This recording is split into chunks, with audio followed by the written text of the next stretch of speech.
Hi, this is Eric at Frog Valley Tropical Fruit Farm, and this is Florida Natural Farming. Today I'm going to do a video on how we start sugar apples from seed, or Atemoyas from seed. Same way. So I always like to use fresh seeds of the anonas. They all germinate when I use fresh seeds, or like over 90%. I don't score them, I don't do anything to them. I just take them out of the fruit. As you can see, there's fruit on there that's fresh. I just took it out today. And then I set it in my compost. I've been making compost here for years. We make fungally dominant compost. As you can see, there's mushrooms here that the rabbits have been eating, obviously edible. And it's just full of mushrooms all the time, our soil. It's incredible stuff. I'm sure I could get a crop of mushrooms, edible mushrooms to sell, but I don't know how to ID them, and I haven't never bothered. But I do promote fungal dominance in our soil, which is what you get when you use low nitrogen, below 5%, and small amounts of compost and manure. So when you use biologicals, less is more. So that's all I do. I fill the pot with our compost we make. This is it, and it aggregates by itself. That's how you know it's good, because it turns into, you know, just carbon and sand. You can see the sand in it. The white is the sand, and that's a little piece of something, root or something. I don't mind roots and weeds in my stuff. And then I put the seeds in here, and then I sprinkle this over the top of it. And then I set it where I want it. I'll do that later. I have some that I started already I can show. So that's what I'm gonna do.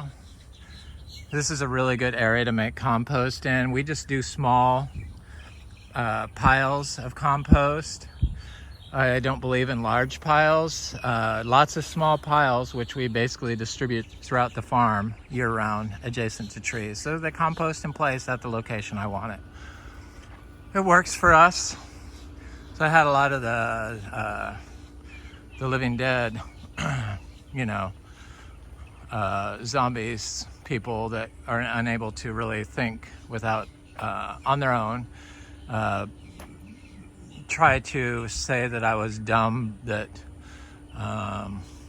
after 3 years the mangoes and the sugar apples would have issues with the spraying of the glysophate on the chain link fence. Well, it's really hard to get studies done. If you do a search on glysophate in mangoes, the first thing that pops up is TFF, saying that glysophate improves sugar in mangoes.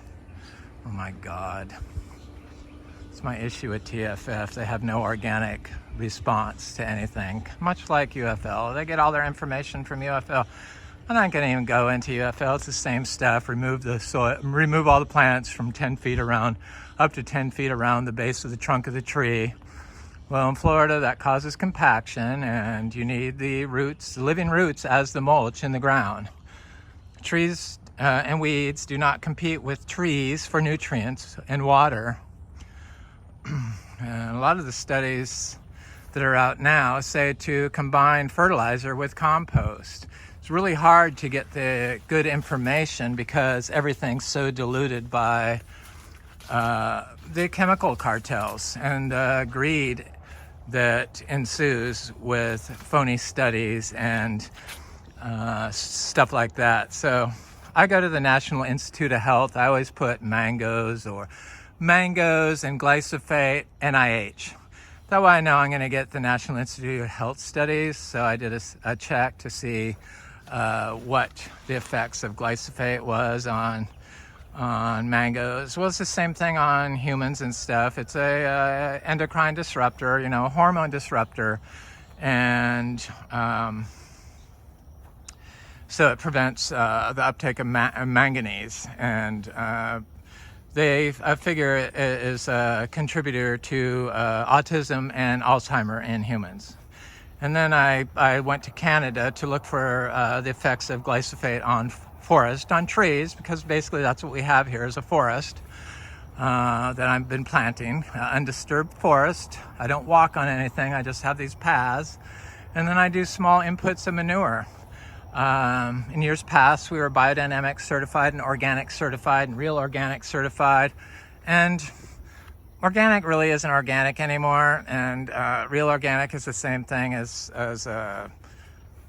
you can't be real organic without organic, but you can be biodynamic without organic. Baseline for organic or for biodynamic is to become organic certified, and then they go up and above and have all this dogma.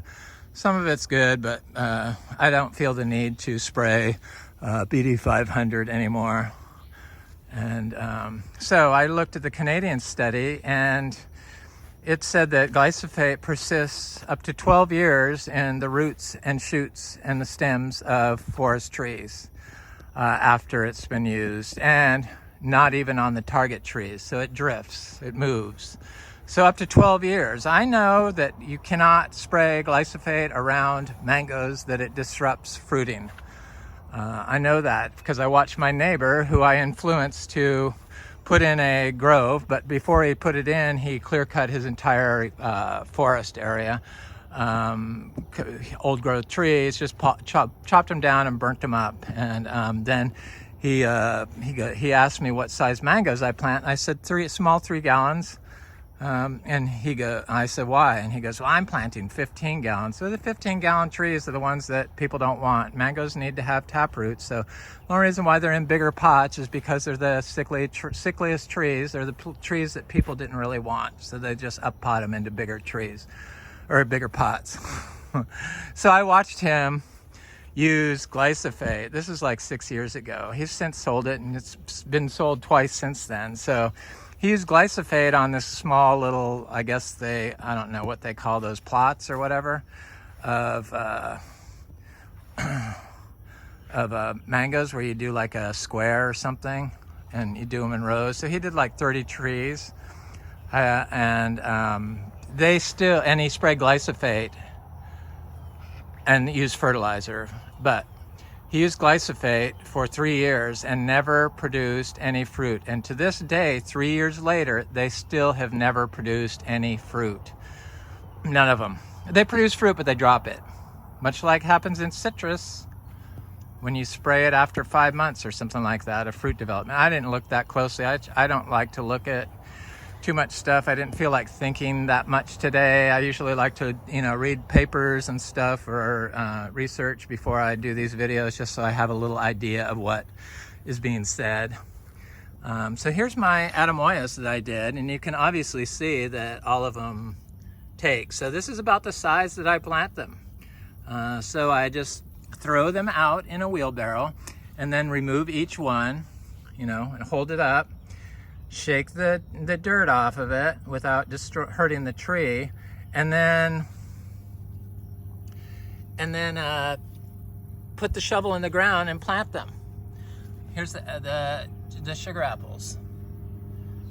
Very healthy. When you use cow manures and you're focusing on the fungal, the whole problem with all the research is it's all done on bacteria. So they do research on fungal, but fungal pathogens, not fungal enablers, which is the missing link in Florida agriculture. I firmly believe that. Here's some more. These are the red chewy sugar apples. They all bloom, and we don't have fusarium wilt or issues like that. It's kind of amazing. They're pretty easy. Then, of course, sugar apples and Atemoyas, they do not ever like standing water, and I've never watered our anonas, and they do just fine. They produce good fruit. I got the black spots, the anthracnose, when I sprayed black soldier fly bokashi leachate on them, and they all turned black, and ever since then, those sugar apples that I sprayed on them have always had issues with anthracnose, but they were nursery started trees, so they're unable to really have a complete immune system because they were damaged from the start, because the people plant in sterilized soil, which is the complete opposite of what we do. It really doesn't make any sense to do that, to grow trees. And that's why the trees don't live very long now. That's why the average tree, the urban tree that used to live 50 to 75 years, now only lives 19 to 29. So I was thinking this was the Atemoya, but I'm thinking this is, I see now it's probably a cacao, a Trinitora cacao. The leaves looked very similar, but I realize now I make mistakes. I make mistakes identifying plants when I'm talking a lot of times. I will call philodendrons anthuriums. I try to correct myself, and I really only like to correct myself if I make a mistake about my little miniature zebus. So I'm gonna go look at some of our mature sugar apples and Atemoyas and elamas and my little bull Roamy. Hi Roamy, you little darling. How's my baby? Are you gonna act crazy today? Oh, he's a good boy. I got him tied up to this jackfruit tree. He's a good boy. Such a good boy.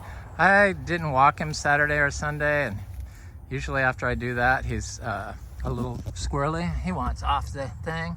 He's so little and cute. I had the most amazing family here yesterday that drove here from Clearwater. And finally today I was able to catch him without like cornering him. So that was a big improvement. I'll be right back for you, little darling. And they were here. They drove all the way from Clearwater, had a newborn baby who was amazing. And I have faith in Florida because it seems like the younger generation is caught on and it gets it. For some reason, people my age, in their 60s or older, or 50s, I guess, just I don't know. They just are unable to see that Florida is being destroyed and that the glysophate is bad for your health, because there's so many contradictory studies out there. I know from experience that those studies are rigged a lot of times, because I worked for the woman that had that did the study on she did a study for UC San Diego on the effects of pesticides on migrant farm workers. She was the principal investigator, and I was her right-hand man for a short time. I just did not get along with her, and she was just too much. She would change data after the fact, years after the fact, field data that she'd say, oh no, this isn't what happened, this is what happened. So she changed it, and I just had a real issue with that. Changing data that somebody else got, and then you change it, and them changing it. So we know in America that people lie for money. So they lie to twist data to show that glyphosate is not harmful. That's why it's not banned in the U.S., which rightfully should be. It's banned everywhere else, but for some reason the EPA is not out to help us now. And I'm gonna pick this sugar apple.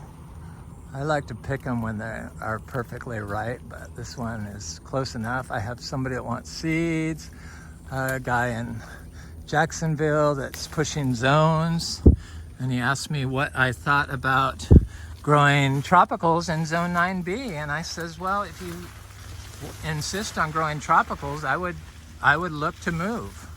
Most people that I know that live in colder climates end up moving eventually, because you usually set yourself up for disappointment. It wasn't to be mean, it was just, that's my honest opinion, and I'm not going to lie and tell somebody something else that I truly don't believe just to sell a seed. I really don't care about selling seeds. I do sell them. So I was selling these sugar apple seeds, 4 for $1, and Atemoya seeds for 50 cents each. I don't have a lot. I don't save. I do not save elderly seeds. 2 weeks after they're taken from the fruit, I plant them. I will not sell seeds older than 2 weeks old. Look at this spider web. So cool.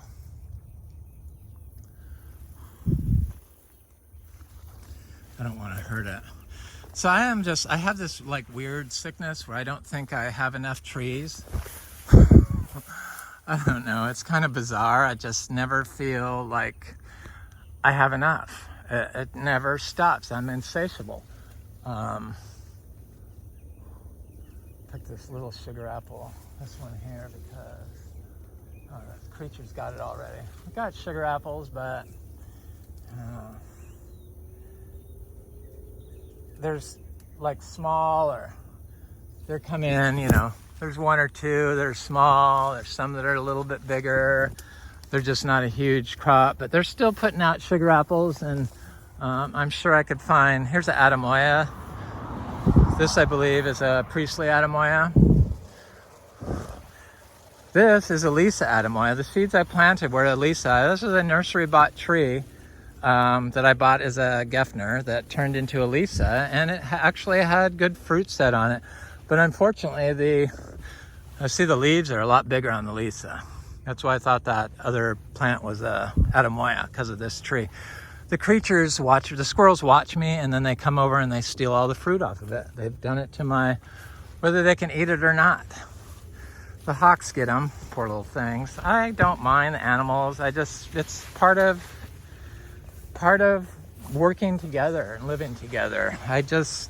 Sure, I get a little disappointed, but it doesn't really bother me. We have so many trees. This is a custard apple, Anonas reticulata. Here's another sugar apple I think I'll pick. I give them just, that's not ready. I'm not gonna pick it. So I have to send out seeds on Friday to him. And he seemed to be knowledgeable on growing. He has a new spot. I guess he lived in Ocala and did sugar apples there for 3 years successfully. So it's people's jobs that live in those cold climates to prove me wrong. But the people I've watched, like Flying Fox Fruit and stuff, they really haven't impressed me on zone pushing. So I admire Adam. I think he has a lot to learn as far as growing. He knows how to be a nursery, that's obvious, but I've compared notes with a lot of people, and they all seem to agree. They all pretty much say what I say. So this is a Gefner Atemoya, and it had lots of fruit on it this year. And then of course the creatures got, the squirrels got them. I have Priestley Atemoya still that the creatures haven't gotten because I don't ever go check it, so the squirrels aren't back there. So here's a sugar apple seedling I planted here. This is that red Gefner, so it has red flesh that I thought was not doing well. It definitely looks a lot better in this location. It's, you know, if it was gonna die, it would have dropped those leaves because it's been a few weeks now. So it's definitely doing better. I had it in the wrong spot. They can be picky about location. But once you find a location, I'm positive it's the compaction in the location I had it in before. I'm positive that all of our problems here at Frog Valley Tropical Fruit Farm are caused by compaction and previous year's use of glysophate. So nothing would grow in this area here, which is down from the chain link fence, but it was like a lawn pond. So the glysophate obviously settled right there, and then it was compacted, so nothing would grow there. Nothing, mangoes would freeze, nothing would grow. So I buried the biodynamic horns. I don't spray biodynamic. I bury the horn on fall equinox and then dig it up on the spring equinox, and then I remove the horn from where my compost is and just directly bury it in the ground in trouble spots. The whole horn, I don't take it out. I felt like there was animals in it, which there was, because I put one in a rain barrel, and it lived there for over a year, and it would lift itself up and connect to the hyphae, connect to the algae via its hyphae from inside the horn at the top of the rain barrel, and then go back down to the bottom of the barrel. And it lived there for a year. Here's a little seedling Atemoya. This is how I plant them. This one looks really good. This is one from last year. A Priestley Atemoya. I like Priestley the best. It has beautiful flavor, and I do not need to hand pollinate them. They do really well here. We have a lot of life. We have a lot of life that does the work for us. Our guavas are starting to look good again. This tree kind of took a break after the two seasons of drought, so we don't water it, you know, but now it has big fruit on it. So there's other Atemoyas in here. I was trying to see, but I got sidetracked looking at that.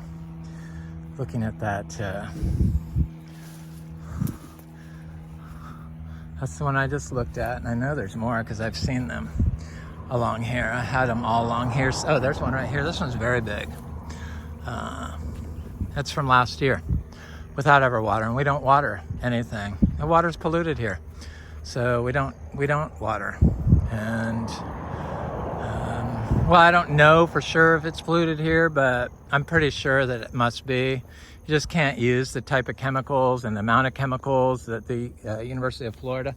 And I made a mistake in the last video about my bananas.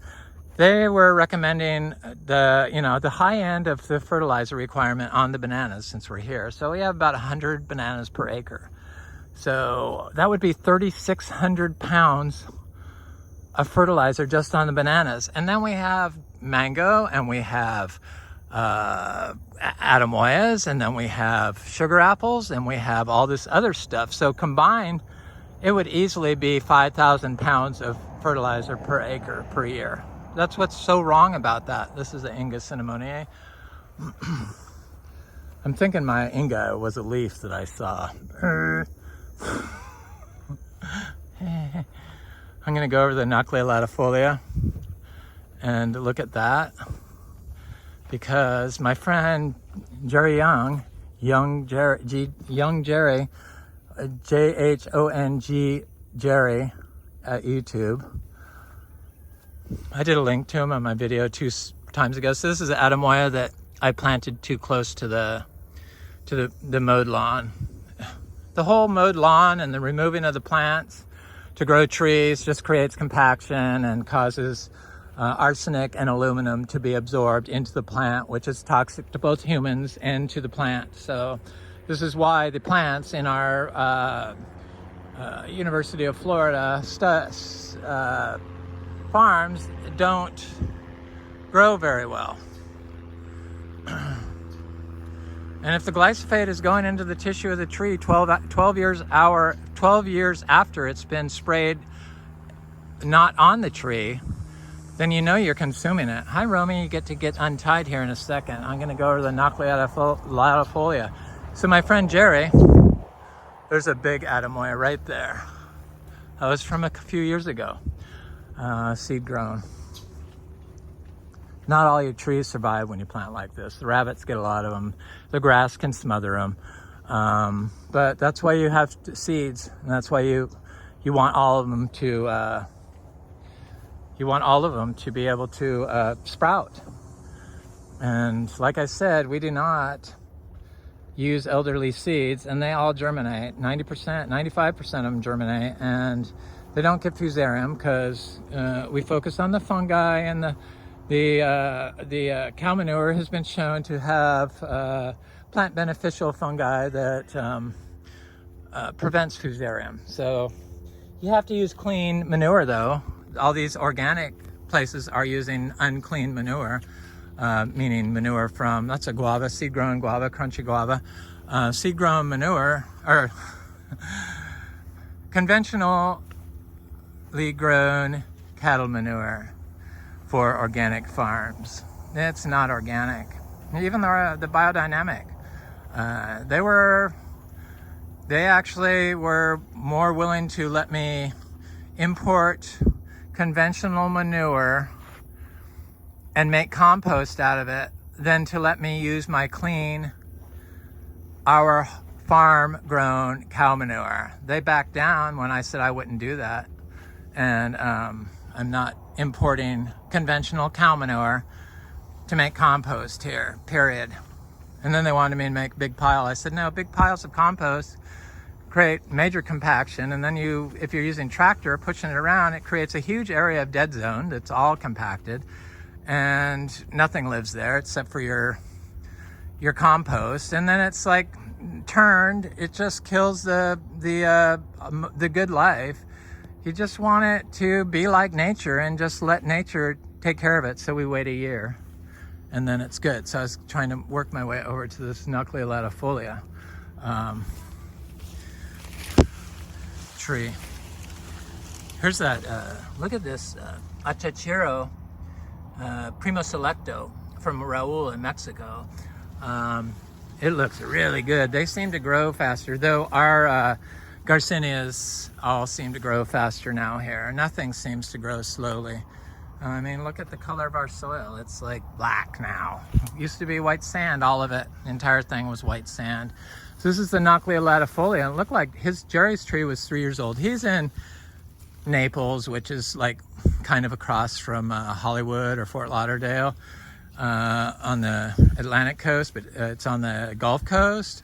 And then he's zone 10A, but it's definitely warmer than here. So ours take a little bit longer because we're considered basically too far north for a lot of these tropicals, but they all seem to grow here. And then we're right on the border of 9B.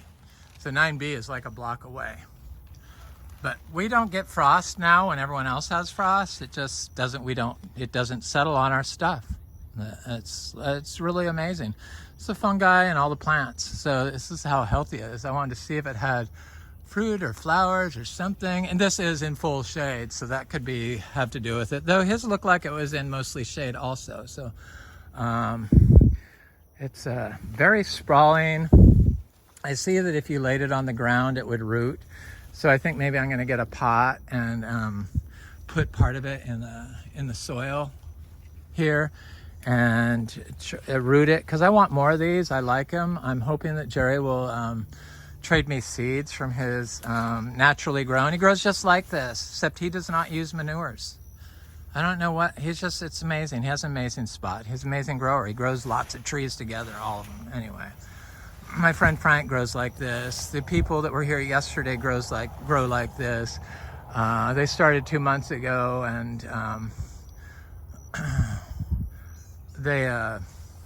they just were amazed at how the change, the butterflies and the bees and the insects that showed up. And the longer you do it, the better it looks. And it's really what Florida needs to capture the pollution that everyone's using and to filter it from our groundwater. It's really important for the fungi that people just don't talk about. They don't do studies on it. They just don't talk about it.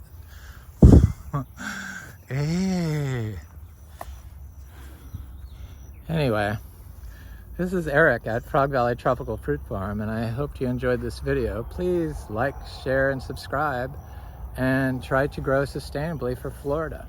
I hope you have a wonderful day. Thanks for watching.